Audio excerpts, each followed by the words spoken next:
Okay.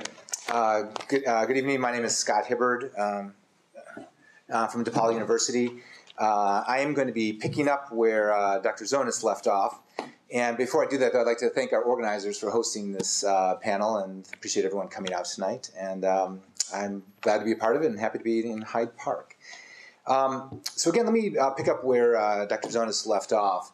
Because I really want to focus on this changing rhetoric that we've seen and this increased militancy in the rhetoric, particularly within the American political spectrum or within the American political system. And I want to look at, try to draw some of the assumptions that underlie it and look at, the various, options that America has for trying to deal with Iran. And so in sort of like my talk is going to be a little bit more analytical, more kind of academic, if you will. But this is University of Chicago, so I figured it would fit.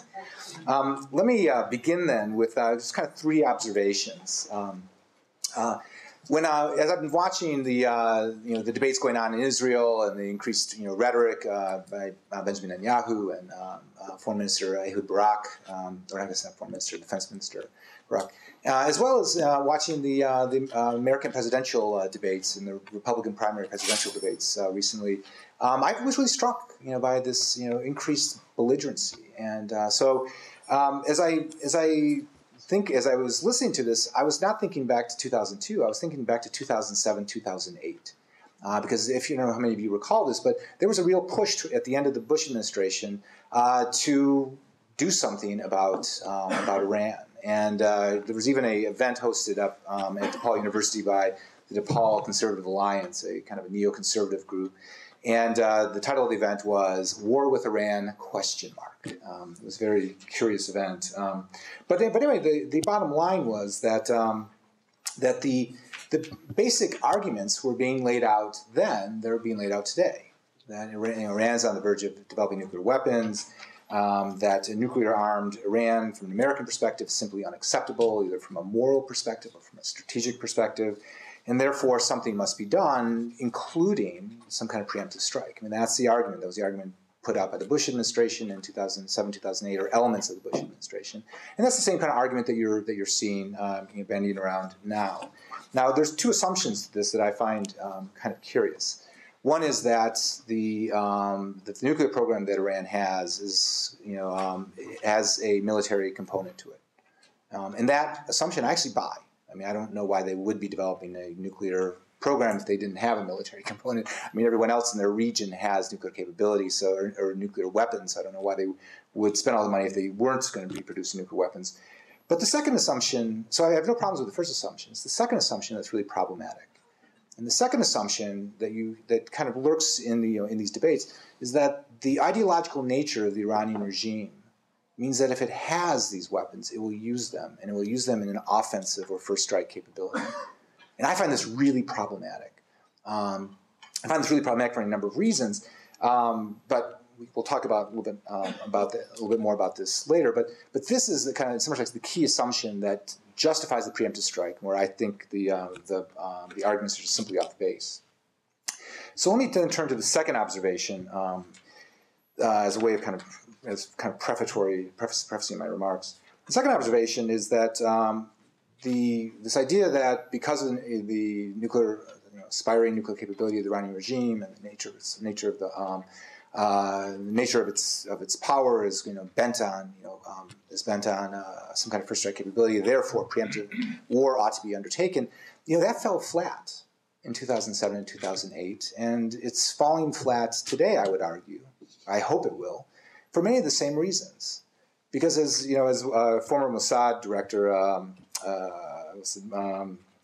Meir Degen was recently arguing that a preemptive strike will not accomplish the ends. That what it will do is it'll set back Iran's nuclear program, but it will inflame the region.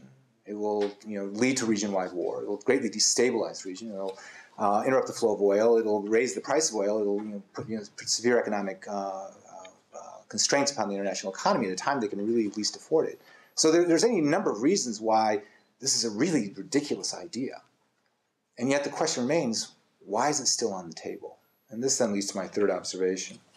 Why are we still talking after we've, in some respects, dismissed this idea before? Why are we still talking about it? Why is it still part of the the political discourse of American politics as well as Israeli politics. And I would argue that part of the reason why is that there really is no consensus on not just what the solution is to Iran, but there's really no consensus about what the nature of the problem is we're trying to solve. And so when you look at the American political spectrum, we can't agree on what the problem is. Therefore, we can't agree on what the solution ought to be. So what I want to do for the next 10, 15 minutes is try to pull this apart a little bit and look at some of the assumptions and in some respects try to figure out what it is or what's the problem that we're trying to solve here when we talk about U.S.-Iranian relations. So let me offer my take on the problem, and then we'll look at some of the various solutions, and then we'll look at the kind of the neoconservative take and how that offers different solutions and see if we can kind of pull it into some kind of coherent whole at the end. So what is the nature of the problem? Well, let me begin again with my perspective. From my view, the issue is simple. We have a rising power of Iran in the Persian Gulf. And this is largely a problem of our own making. And by taking down Saddam Hussein and removing the Taliban in Afghanistan, we remove the two powers that have historically contained Iranian ambitions. And into this power vacuum, Iran has expanded. I mean, this is the basic dynamics. Now, this is extremely problematic for a number of reasons, because it's upset the balance of power, in the region.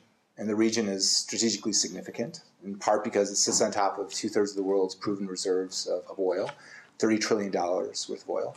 And that is readily translated into economic power and hence into military power. So there's and of course, everything runs on oil. So, I mean, it's not just about oil, but it is largely about oil. So we can look at this, we can look at the challenge or the problem, if you will, from a largely strategic perspective. Rising power of Iran, how does the region deal with it, how does the U.S. deal with it? But there is a twist, and I don't want to diminish this twist.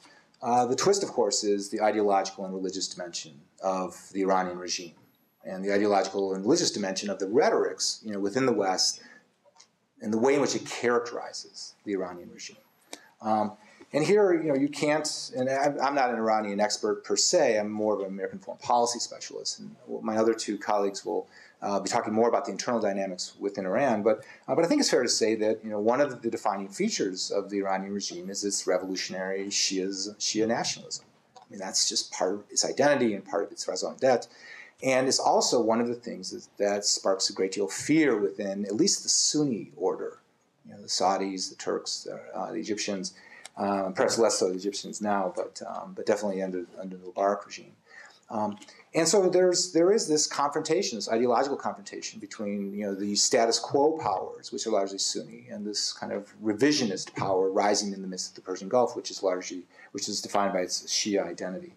Now, of course, this Shia nationalism pits the Iran against the West and against Israel for a variety of reasons, but largely because we're affiliated with that Sunni order. Our vested interests have been tied to the Sunni order for many decades. Now, of course, there's a historical dimension to this as well, a lot of bad blood. But again, that ties into some of these religious and ideological issues. The point is that when we look at the challenge of Iran, and try to figure out what the problem is we're trying to solve, it's largely a strategic issue of a rising power that's complicated by this ideological factor. Now, let me just give you an insight into my analysis. I'm basically making an argument that this is predominantly a strategic issue. And the ideology complicates factors, but it's a marginal issue. When we start looking at the neoconservative perspective, they're going to switch it around. And they're basically going to make an argument that's fundamentally ideological and only relatedly strategic. What then must be done, right? What can we do? Well, in some respects, again, for those of you who are University of Chicago students, this is why you want to go to John Mearsheimer's class and absorb all the material about international relations, because there's basically three ways in which one deals with a rising power. Right? And you look at history, right? You either accommodate it or engage it in some way, or try to kind of cultivate some working relationship. You try to contain it, or you try to confront it. Those are basically the three options. Or, to be fair, there's always, political science always gets these typologies, but it's always a little mix of both. Typologies are a little too static, but those are kind of the three basic options. And you're going to see one of those options or some combination of the above. So let me expand a little bit on that. When we talk about engaging, Iran, or cultivating some kind of accommodation or some kind of or détente, if you will, what are we talking about? Well, we're talking about putting everything on the table: historical grievances, strategic interest, trying to find areas of common ground, working with them on issues where we have conflicts of interest, right? And there are many areas where there is common ground: stability in the region, free flow of oil, stability in Iraq. I mean, those things are part of America's national security interests. So there's a good argument that can be made about for engagement, but there is a price to be paid. We have to drop the regime change rhetoric, and we do have to make accommodations. We can't dictate terms in the way that many in the United States would like. Now, if we're not going to engage Iran or try to accommodate it, what are the options? Well, of course, one option is military confrontation. I mean, we know what that is, and it's basically what Dr. Zonas was just alluding to. Strategic strikes. Actually, Cy Hirsch had a really interesting article in the New Yorker about back in 2007 or 2008. And one of the issues that was on the agenda at the time was the use during the Bush administration was the use of tactical nuclear weapons to remove or to get these go after these bunkers that are deep underground. So, military option is one issue, which is enormously problematic. So if you're not going to accommodate, you're not going to confront, well then how do you contain? And here you can look at 3 or 4 different ideas. One is you can try to isolate them diplomatically, which the U.S. has been trying to do both under the Bush administration and under the Obama administration. You can try to impose economic sanctions, which we are trying to step up at the moment. You can engage in covert operations, espionage, which is basically very bleeding into the area of military confrontation. And that's basically what the U.S. policy has been. Not willing to go to the edge of actual military confrontation, but basically engaging in all these efforts to try to contain Iranian regional ambitions, including covert actions and espionage. And this is enormously problematic for any number of reasons, but we can come back and talk about this in the Q&A. Now, the other panelists will have their own take on which of these preferred options are, or which of these options are preferable. I would just make a very brief comment here that the military option really doesn't work for the reasons we alluded to earlier. But I would argue that the containment strategy is also flawed, that ultimately it will not work because Iran has oil and an enormous amount of natural gas. And Europe wants it, Russia wants it, China wants it. Therefore, the ability of the U.S. to try to contain Iran, economically, or isolate Iran, either economically or politically, is really not going to fit. It's not going to work. So now you're basically back to this issue of covert operations, espionage, and some low-level military conflict. And I find that problematic on any number of levels. But so if it seems so patently evident what the path forward should be, if you look at this kind of from a strategic analysis and look at the pros and the cons, and if you are all persuaded by my rhetoric here, why then would people differ? Why would people continue to be arguing for a more robust or more militant response? And here I think it's important to get in the head of the alternative perspective, those that are actually calling for military confrontation. And here I think I'd like to go back to the traditional neoconservative perspective, because again this is reflected in the contemporary political debates within the Republican Party. And the traditional neoconservative perspective really does see this as first and foremost a ideological conflict. That the problem is not just that we have conflicts of interest, but the problem is that the nature of the Iranian regime is such that it's just simply intolerable that it have nuclear weapons, because again there is this assumption that there will be first strike use, and therefore any option is legitimate, including the military option. And here I'll just throw out a line from the debate the other night where Newt Gingrich was talking about the Iranian challenge, and he basically said that stopping regime change without war is the best option. Regime change with war is the second option, second preferable option. And then I can't remember the third. And then the third option was stopping nuclear weapons with by bombing them and keeping the regime in power. And I was struck that he threw that out and Wolf Blitzer didn't call him on it and say. But again, what's driving this? Well, what's driving this is, in some respects, again, this assumption about the ideological nature of the regime. So when we look at the neoconservative perspective, and we look at the Republican debates, we have to kind of ask ourselves, what is the question or what is the problem that they're trying to solve? And we can look at this from one of two perspectives. On one hand, we can look at it, we can take their word at it that they're genuinely trying to deal with a rising power in the region, and that they look at it very much akin to the Soviet Union or to Nazi Germany, where appeasement or accommodation is simply impossible because the nature of the regime will preclude it from dealing with you as a normal state.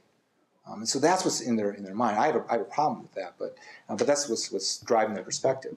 A second dimension in terms of what's the problem they're trying to solve is we could very simply argue that the problem they're trying to solve is flagging political campaigns. We need to keep in mind that this is red meat on the campaign trail. And if you looked at it right across the board, I mean, nobody was saying anything about accommodation, whether it was Herman Cain or Rick Perry or anybody, Michelle Bachmann and Rick Santorum. I mean, they're all, and you can go across the board on YouTube. I mean, this is red meat, for the Republican primaries or for the Republican primary audience that they're catering to. So now the punchline here is that this highlights what I see is, in some respects, a really deep problem within the debate about American relations with Iran, is that the hardliners in our society are reflective of the hardliners in the Israeli society, and they feed one another, and ironically they feed the hardliners in the Iranian community.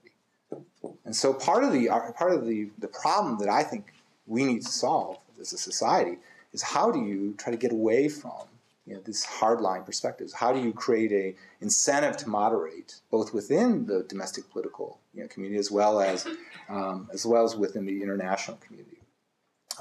And this is what I see as the real challenge. So let me close with just one or two final comments on all of this. Ultimately, the real problem that I see, the real problem that I would argue needs to be resolved, is regional stability. What is the problem? Is you have a very fractured region, a very militarized region, and I don't see how more military confrontation is going to solve that. I think that in some respects, the only way you're going to resolve this is through engagement. And as a colleague of mine, once said or we used to give talks periodically together, and he always made the comment that the way out of Iraq is through Iran. Right? You either engage Iran to get out of Iraq peacefully, or you go militarily through Iran and end it violently. We're pulling out of Iraq, at the end of this year, but it's not altogether clear what's going to come next. And I think that this is where America really needs to look at its long-term strategic interests. And the only way we're going to have stability in the region is by engaging the Iranians, and engaging the other powers as well, the Turks and the Egyptians and the Saudis, but primarily the Iranians, because they're the ones. Because as many people have said, you don't negotiate with your friends, you negotiate with your enemies. And I really think this is the only path toward a more stable region. Okay, so I want to leave it at that and turn over to the next panelist.